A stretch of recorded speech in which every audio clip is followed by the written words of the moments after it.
1923. José Cândido de Souza compra a fazenda Paranoazinho. Vale a pena lembrar que ainda faltavam 37 anos para a inauguração de Brasília. O Cerrado era uma terra inóspita, onde era difícil se plantar pela falta da água e a falta de estradas para escoar qualquer produção. Uma fazenda nesse local valia muito pouca coisa, principalmente pelos desníveis que existem. Subidas e descidas para uma fazenda não é coisa interessante. 1937.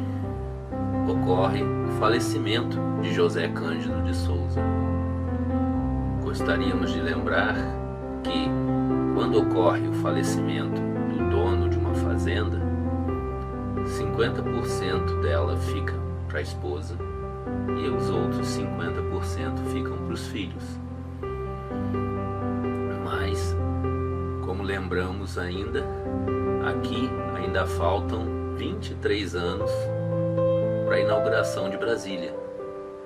A fazenda ainda continuava sem valer muita coisa e os herdeiros nem a colocaram no primeiro espólio do senhor José Cândido.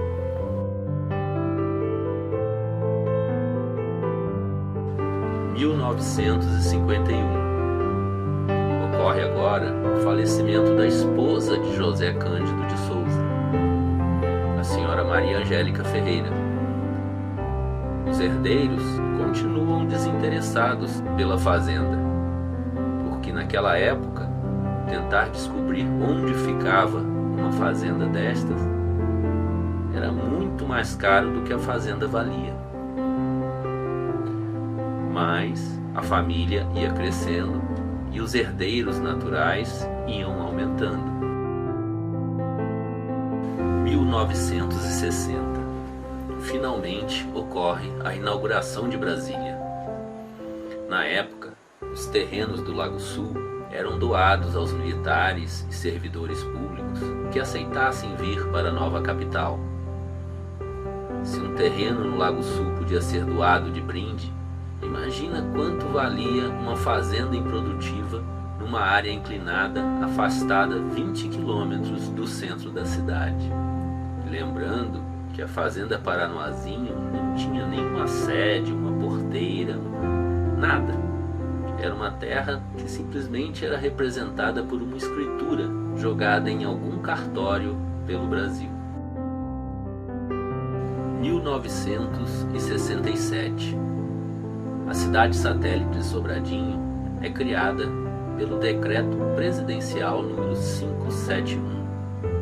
A intenção da criação desta cidade satélite na época era de criar uma zona rural próxima à cidade de Brasília para que fossem produzidos alimentos, porque era muito difícil trazer comida para cá.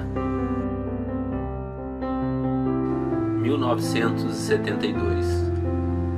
A Votorantim coloca em operação a Votorantim Cimentos de Sobradinho, na área da Fercal, e é criada a DF-150, que corta as terras da fazenda Paranoazinho, tornando-a mais desvalorizada do que já era como fazenda. 1980 a 1989.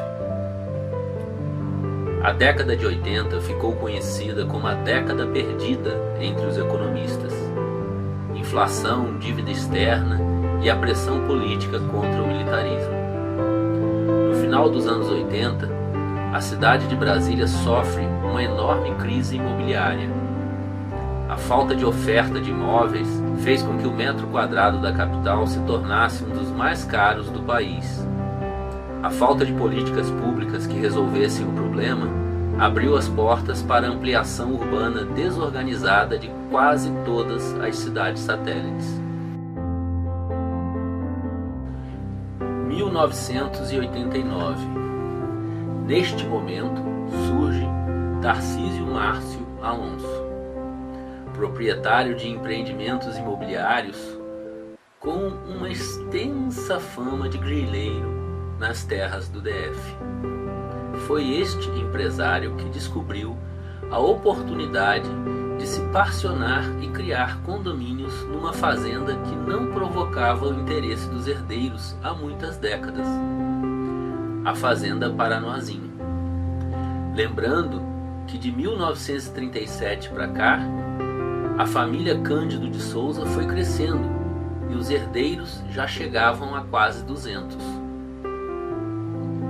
Ele usou o nome da própria esposa, Eliane Luz de Souza Lima, dos seus filhos, o nome dos irmãos Passos, Márcio Passos e Pedro Passos, e de Leonardo de Oliveira Lopes, para assinar a criação e a venda de vários condomínios na área então conhecida como região do Grande Colorado. Todos os contratos de compra e venda foram feitos sob a promessa de que a escritura sairia em poucos meses, o que nunca aconteceu. Os documentos eram registrados em cartório, mas os vendedores não tinham direitos nenhum sobre as terras que vendiam. Como eles fizeram isto, deixa a justiça descobrir um dia. 1992. Em poucos anos, Tarcísio percebeu que havia se metido numa grilagem de terras diferente das que ele normalmente fazia. Pela primeira vez, ele havia se metido com gente honesta, pais e mães de família que não queriam se aproveitar do oportunismo da situação para ficar repassando terrenos e ganhar dinheiro sujo, mas sim criar uma condição de vida melhor para suas famílias e para todos. Com a forte pressão dos moradores, e quando o dinheiro começou a entrar em grandes quantidades, Tarcísio Márcio Alonso resolveu deixar de ser grileiro da Fazenda Paranoazinho e entrou em acordo com os herdeiros para comprar os seus direitos e virar inventariante da Fazenda Paranoazinho. A falha cometida por Tarcísio neste momento foi que ele comprou a fração dos direitos dos filhos de José Cândido de Souza, mas se esqueceu da fração da esposa dele. 1995. Alguns anos depois, quando a região do condomínio já era uma verdadeira mina de ouro, os herdeiros descobriram que foram ludibriados, pois venderam ouro a preço de papelão. E Tarcísio precisou ceder alguns condomínios para conseguir um acordo com eles, pois os herdeiros ainda tinham os direitos da senhora Maria Angélica. Estes fatores e conflitos somente ajudaram no atraso judicial que tornaria possível a entrega das escrituras. Neste ano, TMA também foi condenado na vara criminal de Sobradinho por grilhagem de terras, pois ele ainda não era proprietário de toda a Fazenda Paranoazinho. 1998. Os processos continuavam correndo e a briga entre Tarcísio Márcio Alonso e os herdeiros ficava cada vez mais insolúvel, pois, com a ganância desse povo, muito é sempre muito pouco. Percebendo que o tempo corria contra ele, devido à chegada do prazo para os processos de uso capião por parte dos moradores enganados, Tarcísio Márcio Alonso some de Brasília e vai para São Paulo curtir vida de milionário, com o nosso dinheiro, é claro. 2008. Enquanto os processos de uso capião se arrastavam durante vários anos na justiça brasiliense, Tarcísio Márcio Alonso começa uma parceria com os empresários paulistas da família Birdman, a fim de criar a urbanizadora Paranoazinho. Existem documentos que comprovam que nesta época eles já estavam planejando revender os terrenos dos condomínios, estipulando por e-mail a comissão que cada um receberia com a grana arrecadada com a venda. Tipo, dependendo de quantos conseguiremos enganar. 2009. Tarcísio Márcio Alonso consegue se tornar dono de toda a Fazenda Paranoazinho, através de acordo final com todos os restantes dos herdeiros do espólio de José Cândido de Souza e de sua esposa. Estrategicamente, a urbanizadora já existia legalmente para comprar uma parte e dar um pouco de aparência normal ao negócio.